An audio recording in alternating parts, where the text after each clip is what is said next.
ఫ్లిప్కార్ట్లో BP machine తీసుకున్నాను. దీన్ని ఎందుకోసం తీసుకున్నా అంటే మా హస్బెండ్ డయాలసిస్ పేషెంట్. బీపీ ఇప్పుడు ఎలా ఉంటుందో తెలియడం లేదు, అందుకని ఒకటి ఇంట్లో ఉండాలని తీసుకున్నాను. ఖచ్చితంగా ఆన్లైన్లో నాకైతే 1700 పడింది. దీనికైతే నాకు ఓపెన్ చేసేటప్పుడు ఇది ఒక కవర్ వెళ్ళింది, భలేగా టప్ టప్ అని సౌండ్ వస్తుంది. ఈ కవర్ ఇప్పటికి ఎక్కడ కనిపించిన ఆడేసుకుంటా. మీలో అలవాటు ఉంటే కామెంట్ చేయండి. బ్యాక్ సైడ్ ఓపెన్ చేసి చూస్తే 4 సెల్స్ అయితే ఇచ్చారు, వేయమనేసి వాళ్ళే ఇచ్చారు. అందులో వచ్చాయి, మరీ ఎక్కువ ఇచ్చారు. 4 ఇచ్చారు అనేసి 2 వేసి 2 దాపెట్టుకోకూడదు, మిషన్ పని చేయదనమాట. 4 వేసేయాలి అందులోనే.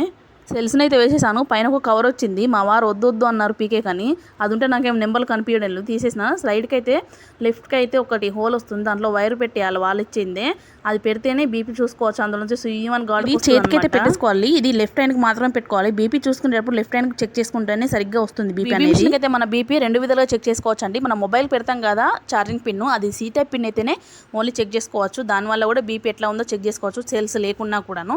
ఫస్ట్ నేనే చెక్ చేసుకున్న బీపీ అయితే 170. మీకు యూజ్ అవుతుందంటే మీరు తీసుకోండి, భలే ఉంది. ఇంట్లో అయితే బాగా పనిచేస్తుంది.